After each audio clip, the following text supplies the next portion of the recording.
मन्नू अपनी जेब से फूलों की माला निकालकर अपने पिता की तस्वीर पर चढ़ाने लगता है कि तभी छवि आकर उसका हाथ पकड़ लेती है। तेरा दिमाग खराब हो गया? वो पापा है तेरे। पापा है नहीं, पापा थे। तभी उनके दरवाजे पर दस्तक होती है। मन्नू जाकर दरवाजा खोल देता है।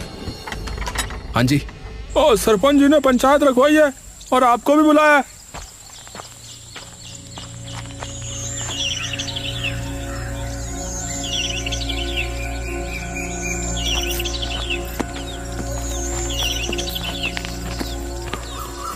सरपंच जी, हमें बाहर मत निकालिए। आप लोगों का जो भी कर्जा है वो मैं उतार दूंगा। वो तो उतारना ही होगा, और अगर नहीं उतार सकते तो अभी के अभी गांव से बाहर निकल जाओ। और गांव में तभी कदम रखना जब तुम्हारे पास हमारा कर्जा उतारने के पैसे आ जाएं। ऐसा मत कीजिए, हम दोनों कहाँ जाएंगे? उसका मुझे नहीं पता। इन लोगों के पास भी इतना पैसा नहीं था, लेकिन फिर भी उन्होंने तुम्हारे पति पर भरोसा करके उसे पैसे दिए, और बदले में उसने क्या किया है? उसने क्या किया? पैसे लेके भाग गया। तो अभी के अभी तुम भी गांव से बाहर निकल जाओ। मन्नू और छवि बिना कुछ कहे चुपचाप वहाँ से चले जाते हैं।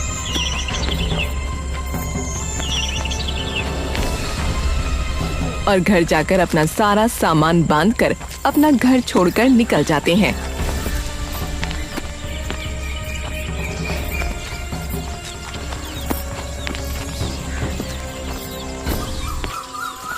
इतनी इज्जत करते थे गांव में लोग उनकी, और उन्हीं लोगों को धोखा देते हुए उन्हें जरा भी शर्म नहीं आई। 20 साल बिताए हैं मैंने उनके साथ, और मुझे पता है कि वो इस गांव के लोगों के साथ कभी ऐसा नहीं कर सकते, और उससे भी बड़ी बात, वो हमारे साथ कभी ऐसा नहीं कर सकते। अरे तो कहाँ है वो? कहाँ है वो? बताओ ना, जवाब दो ना माँ। छवि चुप हो जाती है। दोनों काफी देर तक यूं ही चलते जाते हैं। अब जाएंगे कहाँ? रात भी होने वाली है और भूख भी बहुत लगी है। एक काम करते हैं, जंगल जाकर कुछ खाने के लिए ढूंढते हैं। क्या पता वहाँ कुछ मिल जाए खाने को। सही कहा। छवि और मन्नू खाने की तलाश में चलते चलते जंगल की काफी गहराई में पहुंच जाते हैं, और देखते ही देखते अब दिन भी ढलने लगता है।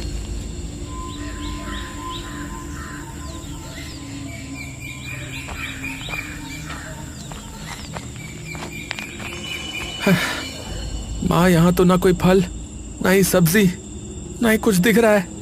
बेटा, लगता है हम जंगल की बहुत गहराई में पहुंच चुके हैं। अब तो मुझे डर भी लग रहा है। अरे चिंता मत करो माँ, मैं हूं ना। तभी अचानक पीछे से किसी की गूंजती हुई आवाज मन्नू और छवि के कानों में पड़ती है। कौन हो तुम दोनों? टिम्बा की ऐसी सख्त आवाज सुनकर मन्नू और छवि वहीं जम से जाते हैं। मैंने पूछा तुम दोनों कौन हो और यहाँ क्या कर रहे हो? मन्नू और छवि हिम्मत करके पीछे की ओर घूमते हैं, और जैसे ही वो पीछे मुड़ते हैं उन्हें दिखता है कि उनके सामने 2 लोग खड़े हैं जिनकी वेशभूषा एकदम अलग है। देखिए हम भूखे हैं, तो हम बस खाने की तलाश में यहाँ पहुँचे। तभी वो दोनों लोग एक दूसरे की ओर देखते हैं। अच्छा, आप लोग भूखे हो? जी, ये मेरी माँ है, और हम दोनों ने सुबह से कुछ नहीं खाया है। हम दोनों तो कब से जंगल में भटक रहे हैं, खाने की तलाश में। अच्छा, तो ऐसा बोलते ना, आइए हमारे साथ। ये सुनकर मन्नू और छवि के चेहरे पर कुछ शिकन सी आ जाती है। देखिए, आप लोग डरिए मत। हम लोग वेदा कबीले के लोग हैं। आपने हमारे वेदा कबीले का नाम वैसे भी सुना ही होगा, और भूखों को खाना खिलाना तो हमारे कबीले का सबसे बड़ा नियम है।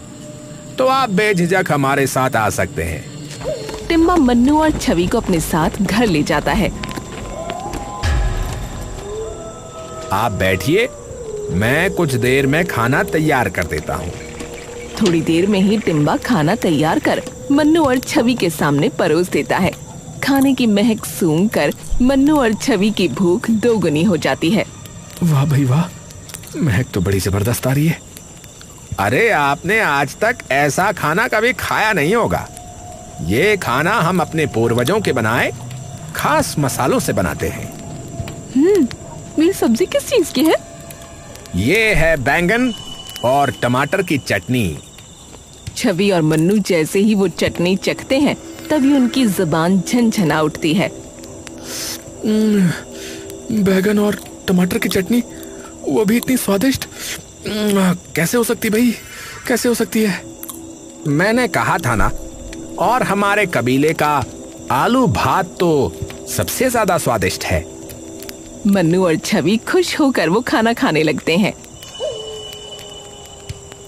थोड़ी देर बाद, वैसे आप लोग सुबह से भूखे घूम क्यों रहे हैं, और आपका घर कहाँ है?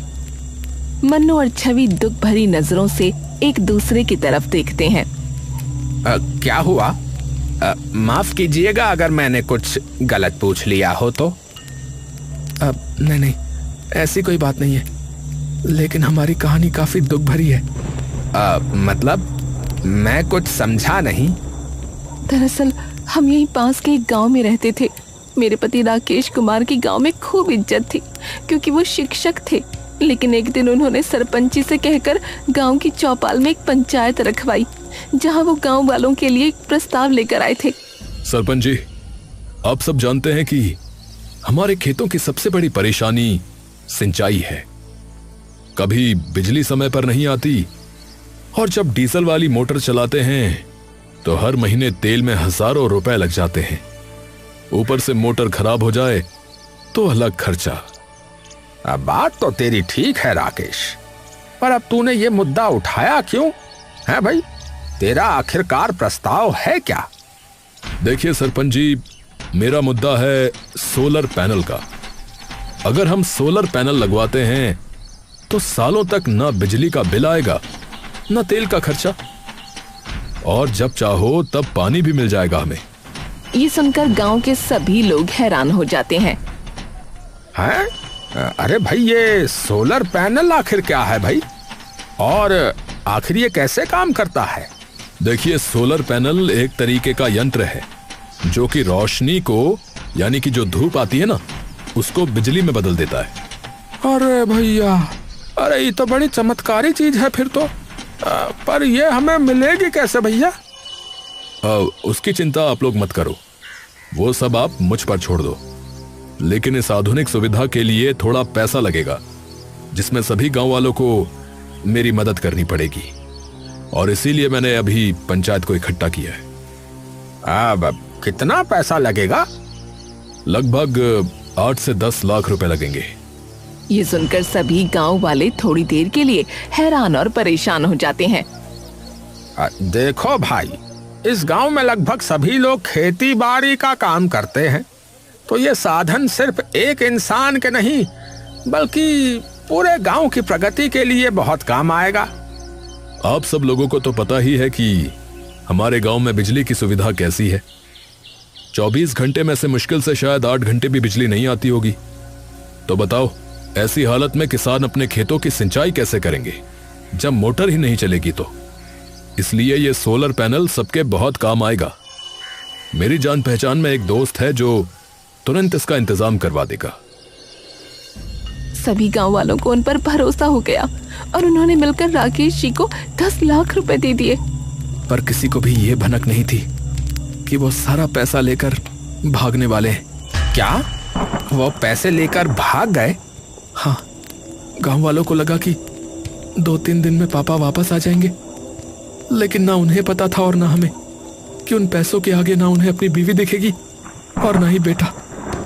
और जब उनसे ना कोई संपर्क हो पाया, ना ही कोई बात हो पाई, तब गांव वालों ने ये सुनिश्चित कर लिया कि वो उनके पैसे लेकर भाग गए हैं, और सारा इल्जाम आकर मेरे और मेरे बेटे के सिर पर आ गिरा।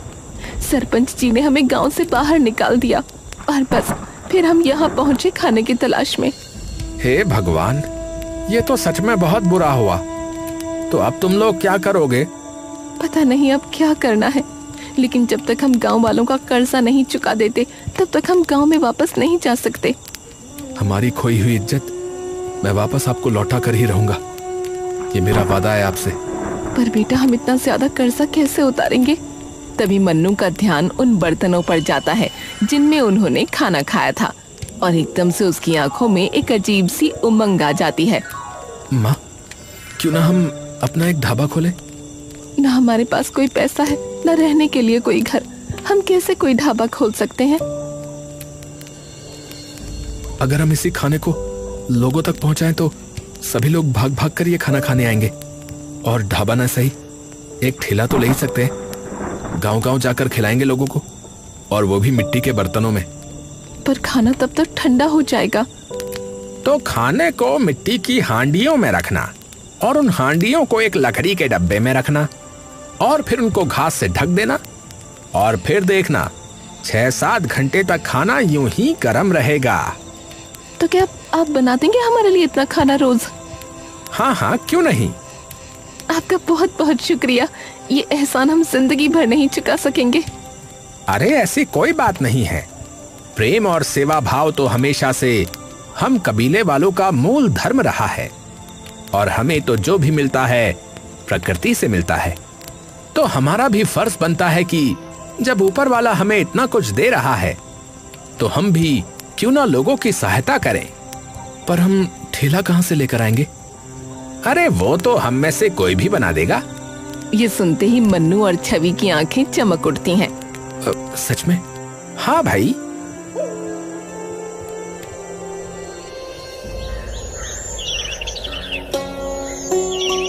कुछ ही दिनों में टिम्बा उनके लिए ठेला बनाकर तैयार कर देता है।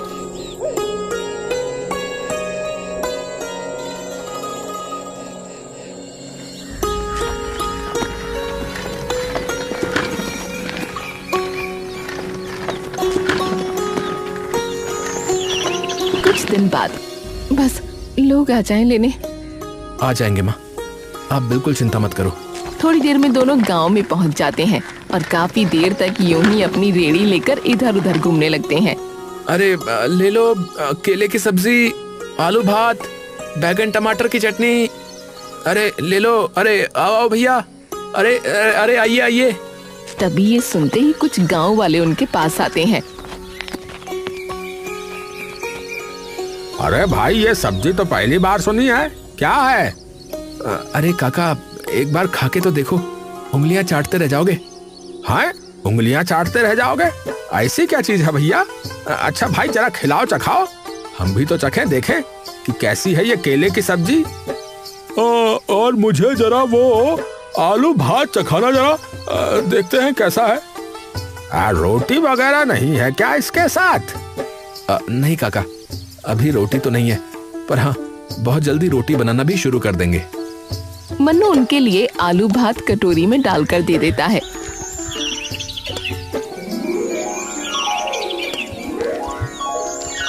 और जैसे ही वो लोग आलू भात चखते हैं तभी उनकी आंखें एकदम से बड़ी हो जाती हैं। अरे भाई क्या जादू बना दिया। ये इतनी स्वादिष्ट सब्जी तो मैंने अपनी जिंदगी में नहीं खाई। अरे भाई वाह वाह, मजा ही आ गया भैया इस केले की सब्जी में से तो। आहा, ये तो बिना रोटी के भी खूब स्वादिष्ट लग रही है भैया। भाई मेरे घर के लिए भी बात देना भैया, जरा 4 कटोरी। मेरी भी भैया, मेरी भी। मन्नू उनकी सब्जियां मिट्टी की कटोरियों में डालकर उन्हें ऊपर से केले के पत्तों में बांध कर दे देता है।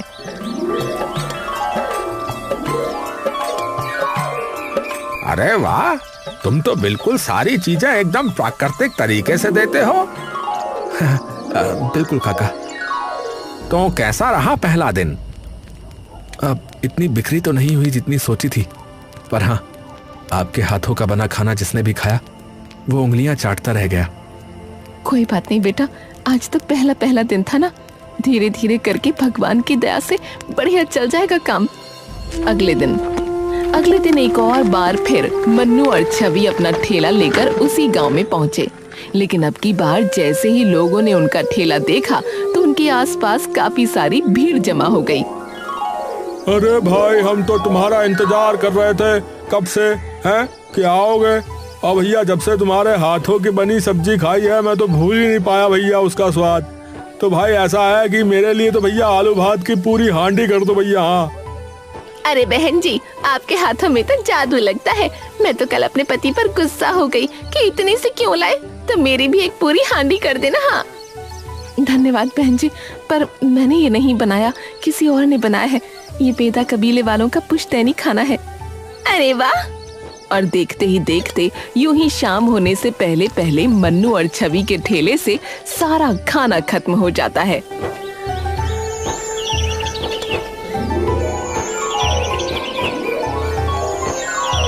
और यूं ही देखते देखते कई महीने बीत जाते हैं और उनका वो जंगली खाने का ठेला इतना कामयाब हो जाता है कि कुछ ही दिनों में मन्नू और छवि अपना ढाबा खोल लेते हैं।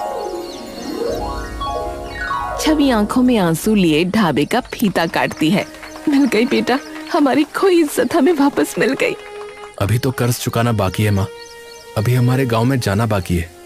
मन्नू की आंखों में वो बेचैनी देख छवि कुछ देर के लिए स्तब्ध रह जाती है और कुछ ही देर में पूरा ढाबा लोगों से भर जाता है। अब भाई, अब सुबह से शाम तक तुम्हारे ढाबे से भीड़ नहीं घटने वाली। हाँ तो अपना आलू भात केले की सब्जी ज्यादा ही बना के रखना भैया। हाँ अरे काका, और भी नई चीजें हैं अब तो। अरे भैया, मैं तो यही कह रहा हूँ कि वो जो कुछ भी बना रहे हो, बनाना ठोक के भैया। कुछ महीने सब सही चल रहा होता है कि तभी एक दिन, अरे भाई, मेरा साला बता रहा था कि रोजापुर के लोगों का तो बुरा हाल हो गया है। ये सुनते ही मन्नू एकदम चौंक गया। क्या कहा आपने? रोजापुर? अरे वो तो मेरा गांव है। क्या हुआ उधर? अरे भाई, आपने सुना नहीं? वहाँ तो बाढ़ आई है, बहुत जबरदस्त। सभी लोगों के खेत डूब गए हैं और कई लोगों के तो घर भी चले गए भैया। ये सुनते ही मन्नू एकदम से चौंक गया और तुरंत अपनी माँ के पास दौड़ता हुआ गया, जो रसोई में टिम्बा के साथ खाना बना रही थी, और उन्हें सारी बात बताई।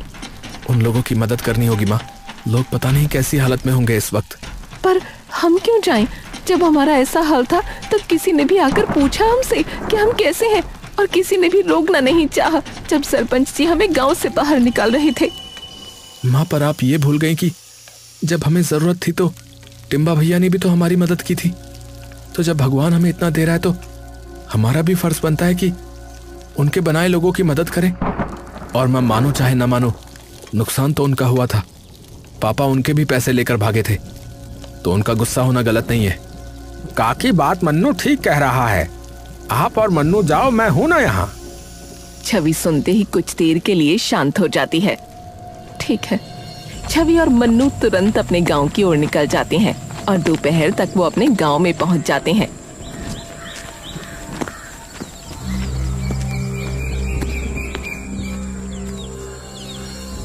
और जैसे ही वो दोनों वहां पहुंचकर अपने गांव का हाल देखते हैं तो दोनों कुछ देर के लिए एकदम स्तब्ध रह जाते हैं। गांव के चारों ओर शोक का माहौल होता है। गांव का हर खेत बाढ़ में डूब चुका होता है। सब लोग कहाँ हैं? शायद चौपाल में बैठे होंगे। मन्नू और छवि तुरंत चौपाल चले जाते हैं।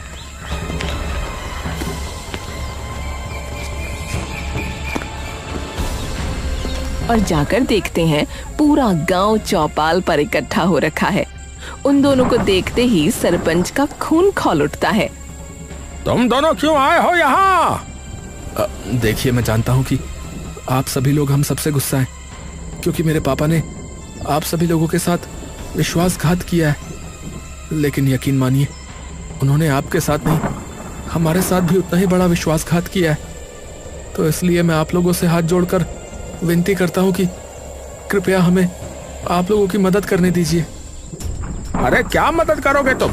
गांव में खाने को दाना तक नहीं बचा है। रोज ये सोचना पड़ता है कि आज के खाने का इंतजाम कैसे होगा।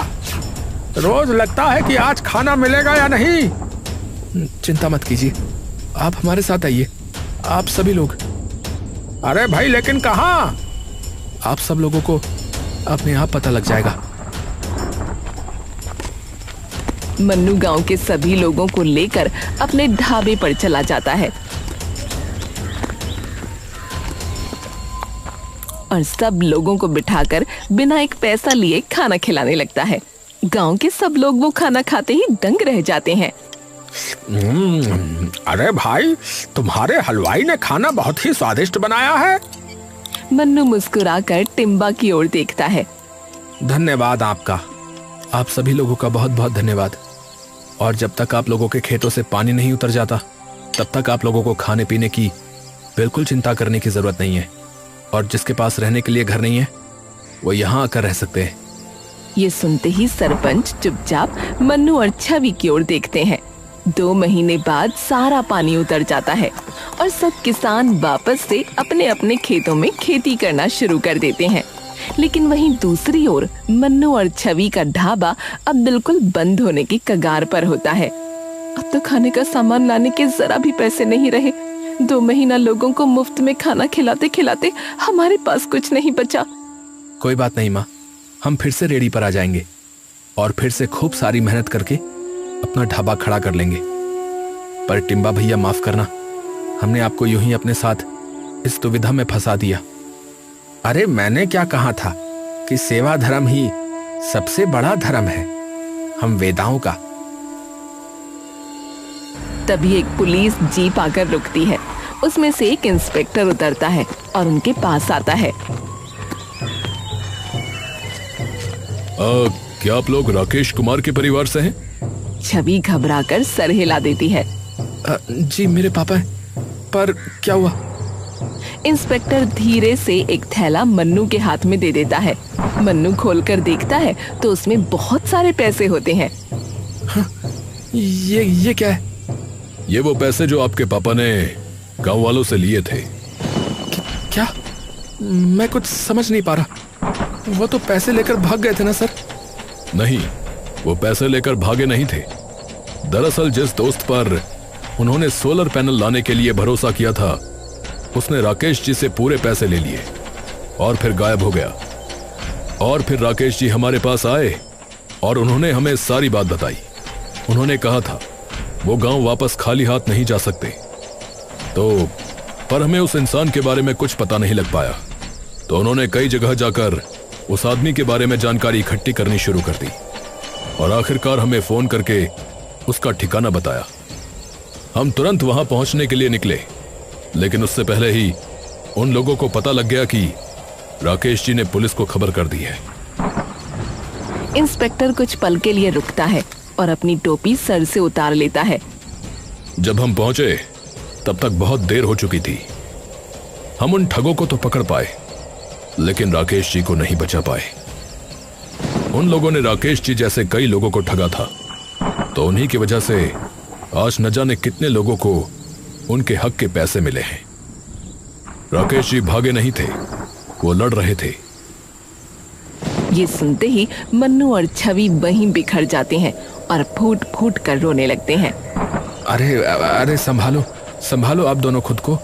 वो भी ऊपर खुश नहीं होंगे आपको ऐसी हालत में देखकर। मैं उनका बेटा कहलाने के लायक नहीं हूं।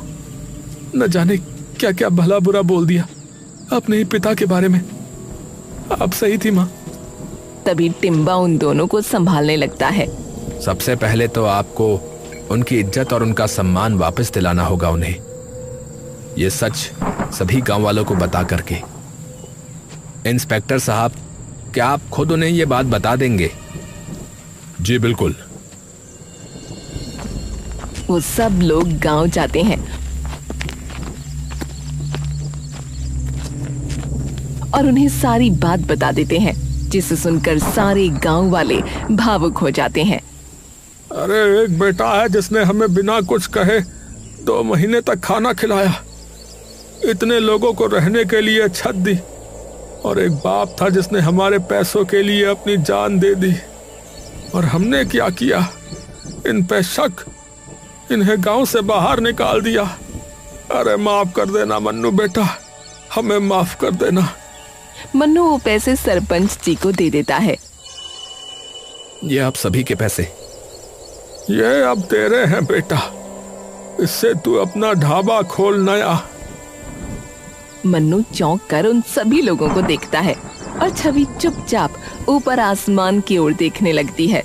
हमें बचाने के लिए शुक्रिया, और मुझे अकेला छोड़ जाने के लिए मैं जिंदगी भर माफ नहीं करूंगी। आप चाहे मुझे ऊपर आने के बाद कितना ही मनाने की कोशिश करो। कुछ ही दिनों में मन्नू अपना ढाबा अपने गांव में फिर से खड़ा कर देता है। पर अब की बार ढाबे का नाम होता है राकेश ढाबा।